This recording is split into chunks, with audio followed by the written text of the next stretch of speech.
3 ತಾಸು ಕರೆಂಟ್ ಬರ್ತಾ ಇದೀವಿ. ಆ ಪಲಾವ್ ರುಚಿ ಎಷ್ಟು ಚೆನ್ನಾಗಿತ್ತಂದ್ರೆ ಅದೇ ದಿವಸ ನಾವು 10 ತಾಸಿಗೆ ಇನ್ಕ್ರೀಸ್ ಮಾಡಿದ್ದೀವಿ. ಆ ಪಲಾವ್ ಬದನೆ ನಾನು ಮಾಡ್ತೀನಿ. ಹಂಗ ನಮ್ಮ ಎಲ್ಲರ ಅನುಬಂಧ ಇದ್ದಾಗ, ಹಂಗ ನಮ್ಮ ಎಲ್ಲರ ಮಧ್ಯ ಪ್ರೀತಿ ವಿಶ್ವಾಸ ಇದ್ದಾಗ ಈ ರೀತಿಯ ಸಂದರ್ಭ ನಾನು ಇಲ್ಲಿ ಬಂದ ನಂತರ ಆಗಬಾರದು. ನಾನು ಎಲ್ಲ ನಿಮ್ಮ ಕೆಲಸ ಮಾಡಲಿಕ್ಕೆ ರೆಡಿ ಇದೆ. ಆದರೆ ನನ್ನ ಮೇಲೆ ವಿಶ್ವಾಸ ಇಟ್ಕೊಂಡು ನೀವು ಎಷ್ಟು ಸತಿ ಹೇಳಿದಿರೋ ಅಷ್ಟು ಸತಿ ಗುರುಜಿ ನಾನು ಅವ್ರ ಜೊತೆ ಮಾತಾಡಿದ್ದೀನಿ. ನಾನು ನನ್ನ ಕೆಲಸ ಮಾಡಲಿಲ್ಲ ಅಂತ ಹೇಳಲಿಕ್ಕೇನೆ ಇಲ್ಲ. ನಿಮ್ಮ ಪರವಾಗಿ ನಾನು ಕೆಲಸ ಮಾಡಿದ್ದೇನೆ. ಬರೋ ದಿನಗಳಲ್ಲಿನೂ ನಿಮ್ಮ ಪರವಾಗಿ ನಾನು ಕೆಲಸ ಮಾಡ್ತೀನಿ. ನಂದು ಅಷ್ಟೇ ಬೇಡಿಕೆ. ಈಗ ನಿಮ್ಮ ತೀರ್ಮಾನ ಮಾಡಲಿಕ್ಕೆ ರೆಡಿ ಇದೆ.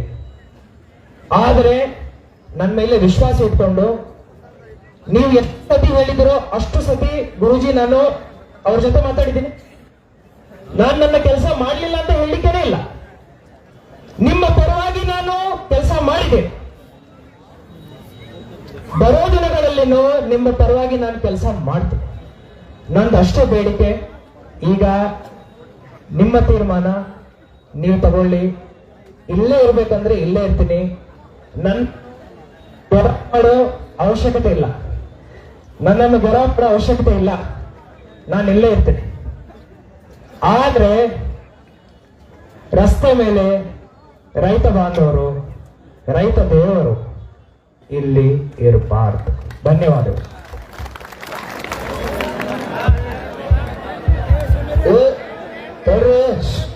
ಕಬ್ಬು ಬೆಳೆಗಾರರ ಹೋರಾಟಕ್ಕೆ ಈಗ ಜಿಲ್ಲಾಧಿಕಾರಿ ಅವರು ಏನ್ ಹೇಳತ್ತಾರಪ್ಪ ಅಂತಂದ್ರೆ ಎಲ್ಲ ಕೇಳಿಲ್ಲ. ಈಗ ಅಷ್ಟುವರೆ ಪ್ರಭಾಕರ್ ಕೋರೆ, ಕತ್ರಿ ಲಕ್ಷ್ಮೀ ಹೆಬ್ಬಾಳ್ಕರ್ ತಾಯಿ, ನಿರಾಣಿ ಇರ್ಲಿ, ಯಾರೇ ಇರ್ಲಿ, ತಾವೆಲ್ಲರೂ ಕೂಡ ಜಿಲ್ಲಾಧಿಕಾರಿಗೆ ಗೌರವ ಕೊಟ್ಟು ನಾವು ಇಲ್ಲಿವರೆಗೆ ಜಿಲ್ಲೆ ಒಳಗೆ ಇಷ್ಟೆಲ್ಲ ಹೋರಾಟ ಮಾಡ್ರ ಒಂದು ಕೂದಲು ಕೂಡ ಕೊಂಕಾಗಿಲ್ಲ. ಎಲ್ಲೂ ಕೂಡ ಅನ್ಯಾಯ ಮಾಡಿಲ್ಲ, ಎಲ್ಲೂ ಕೂಡ ನಾಶ ಮಾಡಿಲ್ಲ, ಎಲ್ಲೂ ಕೂಡ ಸಿಸ್ಟಮೆಟಿಕ್ ಅನ್ನು ಕೆಡಿಸಿಲ್ಲ. ಯಾಕೋ ನೀವು ಆಟ ಇಡ್ತೀರಿ. ನಮಗೂ ಕೂಡ ಇತ್ತು.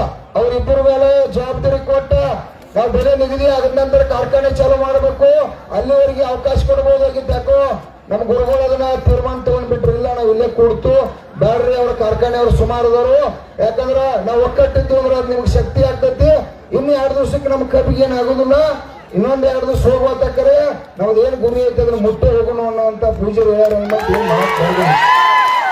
ನಾಳೆ ಇದೇ ರೀತಿ ಕೂಡ 1 ಲಕ್ಷ 2 ಲಕ್ಷ ಜನ ಸೇರ್ರಿ. ಯಾಕೆ ಸೇರ್ರಿ ಅಂತಂದ್ರ ಕಾರ್ಖಾನೆ ಮಾಲೀಕರಿಗೆ ಗೊತ್ತಾಗ್ಬೇಕು ನಮ್ಮ ಜೋಡಿ ಇರ್ತಕ್ಕಂತ ಜನ ಎಲ್ಲ ಖಾಲಿ ಆಯ್ತು, ಇವ್ರಿಗೆ ರೊಕ್ಕ ಕೊಟ್ಟಿಲ್ಲ ಅಂದ್ರೆ ಮುಂದೆ ನಮಗ್ ಭವಿಷ್ಯ ತ್ರಾಸ ಐತೆ ಅನ್ನೋದು ಕೂಡ ಗೊತ್ತಾಗ್ಬೇಕಾಗ್ತದೆ. ಅದಕ್ಕಾಗಿ ದಯವಿಟ್ಟು ಜಿಲ್ಲಾಧಿಕಾರಿ ಇರ್ಬೋದು, ನಮ್ಮ SP ಸಾಹೇಬರು, ಜಿಲ್ಲಾಧಿಕಾರಿ ಅವ್ರಿಗೆ ಆರಾಮಿಲ್ಲ ಅಂದ್ರೂ ಕೂಡ SP ಸಾಹೇಬರ ಈ ಚಳವಳಿ ಕೊಟ್ಟಾಗಿಂದ್ರೆ ಸುಮಾರು 200 ಸಲ ನನ್ನ ಜೊತೆ ಮಾತಾಡ್ಯಾರ. DSP ಸಾಹೇಬರು, ಪಾಪ ನಮ್ಮ ಗೋಕಾಕ್ DSP ಸಾಹೇಬರು, ಬಸರಿಗೆ ಸಾಹೇಬರು ಎಲ್ಲರೂ ಕೂಡ ಪ್ರಾಮಾಣಿಕ ಪ್ರಯತ್ನ ಮಾಡತ್ತಾರ ಅವ್ರ. ಯಾಕಂದ್ರ ಆ ಕಾರ್ಖಾನೆ ಮಾಲೀಕರ ಹಗರ ಇಲ್ಲ. ಅವ್ರ ಹಗರ ಇದ್ದಿದ್ರೆ ಇಟೋಡಿಗೆ ನಮ್ಮ ರಾಜು ಶೆಟ್ಟಿ ಸಾಹೇಬ್ರದ್ದು ಏನಾಗೈತಿ, ಅಲ್ಲಿ ಕೆಲವು ಕಾರ್ಖಾನೆಗಳು 7-8 ಕಾರ್ಖಾನೆಗಳು ಈಗಾಗಲೇ 4,500 5,500 ರೂಪಾಯಿ ಘೋಷಣೆ ಮಾಡ್ಯಾರು. ಆ ಬೇಸ್ ಮೇಲೆ ಎಲ್ಲಾ ಕಾರ್ಖಾನೆಗಳನ್ನ ಒಂದು ತಂದು ಹಾದಿಗೆ ತಂದು ಕೆಲಸ ಮಾಡ್ತಕ್ಕಂಥದ್ದು ಆಗ್ಬಹುದು. ನಮ್ಮಲ್ಲಿ ಜಿಲ್ಲೆಯಲ್ಲಿ ಎಲ್ಲಾ ಕಾರ್ಖಾನೆಯವರು ಹೊಂದಾಣಿಕೆ ಆಗ್ಯಾರ. ನಿಮಗೆ ನೆನಪಿರ್ಲಿ, ಯಾವಾರ 100 ರೂಪಾಯಿ ಹೆಚ್ಚು ಕೊಟ್ಟಪ್ಪ ಅಂತಂದ್ರ ರಾಜಕಾರಣ ಬೇರೆ ತಮ್ಮ, ಈ ಬಿಸ್ನೆಸ್ ಬೇರೆ. ಈ ಲೆಕ್ಕಾಚಾರನ ಕಾರ್ಖಾನೆಯವ್ರು ಮಾಡತ್ತಾರು. ನನ್ನ ರೈತ ದೇವತೆಗಳು ಕೇಳ್ರಿ, ಇಲ್ಲಿ ಇದು ಕಬ್ಬು ಬೆಳೆಗಾರರ ಜಾತ್ರೆ ಚಾಲು ಆಗಿತ್ತು. ದಯವಿಟ್ಟು ಜಿಲ್ಲಾಧಿಕಾರಿ ಅವರಲ್ಲಿ ಇಷ್ಟೆಲ್ಲ ಕೂಡ ಕೆಲಸ ಮಾಡಿದ್ರಿ.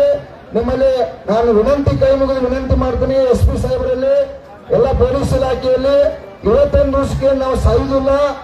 ನಾಳೆ ಮತ್ತೆ ನಾವು 1 ಲಕ್ಷ 2 ಲಕ್ಷ ಜನ ಸೇರ್ತೀವಿ. ತಾವೆಲ್ಲ ಕಾರ್ಖಾನೆ ಮಾಲೀಕರ ಜೊತೆ ಬಂದ ನಮಗೊಂದು ಯೋಗ್ಯವಾದ ರೇಟನ್ನ ನಾವು ಒತ್ತಾಯ ಮಾಡಿದ್ವಿ. ಆ ರೇಟನ್ನ ತಾವು ಘೋಷಣೆ ಮಾಡಲೇಬೇಕಂತ ತಮ್ಮೆಲ್ಲರ ಪರವಾಗಿ ಅವ್ರಿಗೆ ಒತ್ತಾಯ ಮಾಡ್ತಾ ಇದ್ದೀವಿ. ಆಯ್ತು. ಅದಕ್ಕೆ